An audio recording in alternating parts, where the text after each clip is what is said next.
नमस्कार दोस्तों, आप सभी का स्वागत है ध्यान योग में। दोस्तों आज हम बात करेंगे और कौन कौन से ऐसे कृत्य हो रहे हैं जिनसे ये उम्मीद लगाई जा सकती है कि भैया अब कलयुग जो है समाप्ति की ओर है। तो दोस्तों देखो, जैसा कि मैं आपको बताता हूँ मेरे वीडियोस में, तो मैं आपको जो भविष्यवाणियाँ उनकी कभी पुष्टि नहीं करता, ठीक है। उसके अलावा दोस्तों जो एनवायरमेंटल इश्यूज़ हैं, जैसे कि अर्थक्वेक आना, ग्लेशियर्स का पिघलना और प्रदूषण बढ़ना और खाने की क्वालिटी में गिरावटें होना, तो इन सब के लिए मैं आपको बताता हूँ, क्योंकि जो चीज़ हो रही है, जो चीज़ आंखों से देखी जा सकती है, ठीक है, उससे अंदाज़ा लगाया जा सकता है। उसके अलावा जो भविष्यवाणियाँ होती हैं दोस्तों, इनका कोई सिर पैर जनरली तो होता नहीं है, लेकिन हाँ, ये सच भी हो सकती हैं। अब जब सच होंगी तो पता चल जाएगा कौन कौन सी भविष्यवाणी सच है।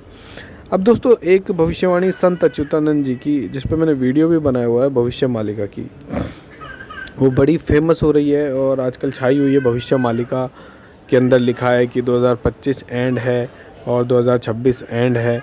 तो दोस्तों इसका क्या है मतलब, देखो दोस्तों, जितना मैंने रिसर्च किया, मैंने इस पर पूरा रिसर्च किया और मैंने ये जानने की कोशिश की कि क्या ये जो जितने यूट्यूब वीडियोज़ इन पे बन रहे हैं, क्या कोई ऑथेंटिकेशन है कि भविष्य मालिका वाकई में इन लोगों के हाथ लगी है या क्या है।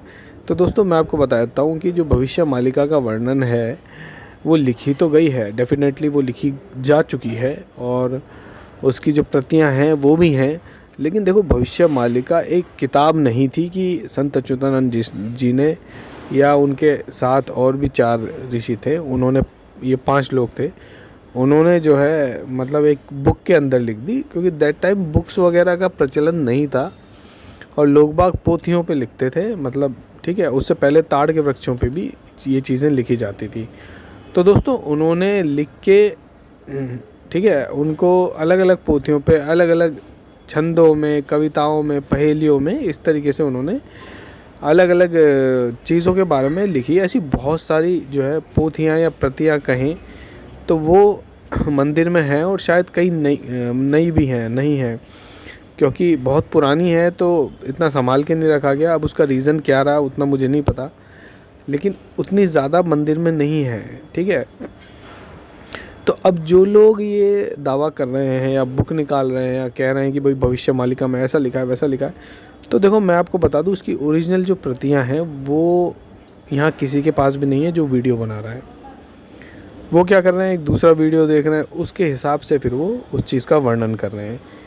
हालांकि इसके अंदर जो बातें कही गई हैं वो सत्यता की ओर जा रही हैं, ऐसा लग रहा है कि नहीं ये सत्य है। मैं ये भी नहीं कह रहा कि वीडियो में जो लोग बोल रहे हैं वो असत्य है, मैं बस ये कह रहा हूँ कि उनका सोर्स जो है वो डाउटफुल है। उनके सोर्स का कुछ अता पता नहीं है कि उनको इन्फॉर्मेशन कहाँ से मिली, क्योंकि भविष्य मालिका के लिए तो आपको वहाँ जाना पड़ेगा, आपको सारी प्रतियाँ, आपको वहाँ परमिशन भी मिलेगी कि नहीं पता नहीं, वो लेके आपको उनको नोट करना पड़ेगा। तो ये सारी चीज़ें हैं, इतना आसान नहीं है, क्योंकि देखो फेक इन्फॉर्मेशन बहुत जल्दी पब्लिश भी हो जाती है, फैल जाती है, लेकिन जो राइट इन्फॉर्मेशन होती है उसके आधार पे ही कुछ कहा जा सकता है। तो ये बात तो तय है कि भविष्य मालिका तो लिखी गई है, इस बात में कोई संशय नहीं है, लेकिन क्या उसकी सही प्रतियां लोगों के हाथ में है, क्या उसका सही, अब देखिए मैं अगर एक कविता का मैं उसको डिकोड करूँगा तो मैं मेरे ज्ञान के अनुसार करूँगा, और मुझसे इंटेलिजेंट व्यक्ति है वो अपने ज्ञान के हिसाब से करेगा। तो जिसने डिकोड किया है, क्या वो सही तरीके से डिकोड किया गया, इसका भी अता पता नहीं है। तो इसीलिए ऐसे किसी ज्ञान पे दोस्तों हम लोगों को भरोसा नहीं करना है। ठीक है, हम सुन सकते हैं, उस चीज़ को समझ सकते हैं, लेकिन ऐसा नहीं कि आप ब्लाइंड फेथ कर लो कि ऐसा है। देखो कल के अवतार के बारे में आपको बताता हूँ, वो हमारे शास्त्रों में वर्णित है और वो प्रमाणित है, ठीक है। अब वो बात अलग है वो हो ना हो, लेकिन शास्त्रों में लिखा है। तो जो शास्त्र मानते हैं उनके लिए मैं वीडियो बनाता हूँ कि भैया शास्त्रों में ऐसा लिखा है, कल की अवतार जो है वो आएगा, और जो परिस्थितियाँ लिखी हैं कल के अवतार के आने की वो ऑलमोस्ट जो है सिमिलर है। जैसे कि मैं आपको बताता हूँ, उसमें लिखा है एवरेज उम्र जो है वो 25 से 30 साल हो जाएगी, इस तरीके से ना, 25 से 40 के बीच में। तो दोस्तों देखो उम्र, अब आप देखते हो तो लोग कहते हैं कि नहीं हमारा तो, हम तो 60 साल के खुद ही हैं, हमारे फादर 80 साल के हैं, 85 साल के हैं। दोस्तों देखो कुछ लोग कम उम्र में भी तो चले जाते हैं। अभी कोरोना आया, कितने बच्चे भी मर गए, और कितने जवान लोग मर गए। तो एवरेज आप निकालोगे ना, अगर पूरी पॉपुलेशन का एवरेज, एक्सीडेंट में भी मर जाते हैं और भी बहुत कुछ होता है, तो उनका एवरेज बहुत कम आएगा। एवरेज इनको इतना ही आएगा कि 40 साल तक एवरेज। तो ये चीज़ एवरेज के बेसिस पे है, आपको समझना पड़ेगा। ये प्रति व्यक्ति उनने नहीं कहा है, ऐसा कहीं नहीं लिखा कि हर एक व्यक्ति की उम्र ही 25 से 40 हो जाएगी। ये कैसे पॉसिबल है? जब मानव की उम्र 100 साल है तो 100 की आप 95, 80, 70 कर सकते हो, 20-25 होना बहुत मुश्किल है। दूसरा दोस्तों, जैसे द्वारिका नगरी के अवशेष पाए गए, जो कि सत्य बात है, उसमें कोई संशय नहीं है, वो पाए गए हैं। राम सेतु पाया गया, जो कि प्रैक्टिकली मैं आपको सिचुएशंस की बात कर रहा हूँ, कोई थ्योरेटिकल या हाइपोथेटिकल बात नहीं कर रहा हूँ। उनकी दोस्तों कार्बन डेटिंग जब हुई तो वो इतने हज़ार साल ही पुराने हैं। मतलब उन युगों से आज तक हज़ारों साल ही बीते, लाखों साल नहीं बीते। तो कलयुग 4,32,000 साल का कैसे हो सकता है? मतलब वो युग तो 2-2, 2.5-2.5, 3-3, 4,000 साल के हैं, और ये हमारा द्वापर जो है हमारा 5,000 साल का है, लेकिन ये सब 4,32,000 साल का है। तो वो चीज़ देखो, मतलब इन चीज़ों की व्याख्या शास्त्रों की ढंग से की नहीं गई। ठीक है, तो 4,32,000 साल में भी कुछ झोल होगा, लेकिन वो बताया नहीं गया कि क्या है, क्योंकि वो कोई इतना समझदार आदमी है ही नहीं कि उसको बता सके। तो वो मान लिया, जैसे 33 करोड़ देवी देवता है, 33 कोटि देवी देवता हैं। अब उसको कोई कहता है 33 प्रकार के हैं, कोई कहता है 33 करोड़ है, जिसके जैसे समझ में आ रही है बोल रहा है, बाकी उसका किसी के पास कोई प्रमाण नहीं है कि ये लिखा क्या है। ठीक है, इसी तरीके से दोस्तों मैंने आपको बताया कि जब राम सेतु और इनकी आप देखिए, इनकी ये कोई लाखों साल पुराने कार्बन डेटिंग नहीं आई है यार। तो जब लाखों साल पुराने था ही नहीं कोई हमारा त्रेता युग, द्वापर युग, तो कलयुग लाख साल का कैसे होगा, है ना? तो ये तो तय बात है कि कलयुग लाखों साल का नहीं है, कलयुग हज़ारों साल का ही है। और मेरे ख्याल से 4-5 हज़ार साल जो है इसकी उम्र होनी चाहिए, क्योंकि जिस हिसाब से आप देखेंगे इनकी कार्बन डेटिंग हुई है, उस हिसाब से त्रेता युग मेरे ख्याल से 2-2.5 हज़ार साल में ख़त्म हो गया था, और द्वापर युग 4-5 हज़ार साल करीबन चला था। अब कलयुग भी लगभग इतना ही होना चाहिए। उसके अलावा दोस्तों और आप चीज़ें देखिए, ग्लेशियर्स पिघल रहे हैं बहुत ज़्यादा। एक बड़ा ग्लेशियर अभी टूट के अलग हुआ है, मतलब वो टूट 1986 में गया था, जैसे कि मैंने अपने पिछले वीडियो में बताया, लेकिन अब जाके वो अलग हुआ है। तो दैट मीन्स सब तबाही मचाने तो आ रहा है वो, क्योंकि उससे कोई फ़ायदा जनता को नहीं होगा, ये तो तय बात है। तो वैज्ञानिकों ने कह दिया कि भैया उससे होनी तो तबाही ही है, वो बस अब तक रुकी हुई थी, कम हो रही थी, अब ज़्यादा होगी। तो अभी आगे क्या होने वाला है, देखो एनवायरमेंटल इश्यूज़ बहुत ज़्यादा हैं इस समय, और आप सबको पता है कि क्या हालत है इस समय। ना हवा शुद्ध है, ना खाना शुद्ध है, ना पानी शुद्ध है, और आप अपने अच्छे भविष्य का संकेत तो मान नहीं सकते, है ना? ये मैं कोई भविष्यवाणी के आधार पे नहीं कह रहा हूँ, ठीक है। और जो चुंबकीय क्षेत्र है नॉर्थ पोल, साउथ पोल पे, वो भी वीक हो रहा है। आप ये जो साइंटिफिक बातें हैं, आप इनको सर्च करें गूगल पे, आपको पता चल जाएगा कि मैं जो बात बोल रहा हूँ वो हवा में नहीं बोल रहा हूँ, ठीक है। चुंबकीय क्षेत्र बहुत ज़्यादा उनका है ना, जो लूज़ होता जा रहा है, वीक हो रहा है। उसके अलावा दोस्तों पृथ्वी की जो घूमने की गति है उसमें भी बदलाव आया है, और ये कुछ सालों में मतलब बदलाव आता है। बदलाव नॉर्मल चीज़ है, लेकिन बहुत ज़्यादा बदलाव आ गया है। जिस तरीके से हमने तबाही मचाई है, पूरा एनवायरमेंटल इशू क्रिएट किए हैं, इससे ऊपर से हम देखेंगे कि दोस्तों वॉर भी चल रही है, और लोग बाग मतलब बहाना ढूंढ रहे हैं एक दूसरे पे युद्ध थोपने का। तो ये चीज़ें अच्छी नहीं है। और देखो विश्व युद्ध 1 और विश्व युद्ध 2 हो चुके हैं, ऐसा नहीं है कि भैया युद्ध तो कभी होता नहीं है, युद्ध हो चुके हैं, और युद्ध अभी भी छोटे छोटे युद्ध चल रहे हैं। तो ये विश्व युद्ध 3 की स्टार्टिंग ही है, और ये होना ही है। हो सकता है मैं आज आपसे बात कर रहा हूँ, ये ना हो 1-2 साल, ये 5 साल बाद हो जाए, ये 10 साल बाद हो जाए, देखो एग्जैक्टली बताना मुश्किल है, लेकिन ये चीज़ ऑन द वे है, और ये चीज़ होगी ही, ये तय बात है।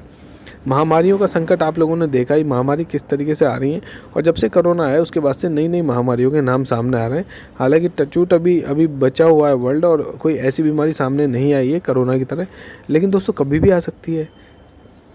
जिस तरीके से हम लोगों ने प्रदूषण फैलाया हुआ है, आबादी बढ़ाए जा रहे हैं, तो ये चीज़ें तो कभी भी आ जाएंगी।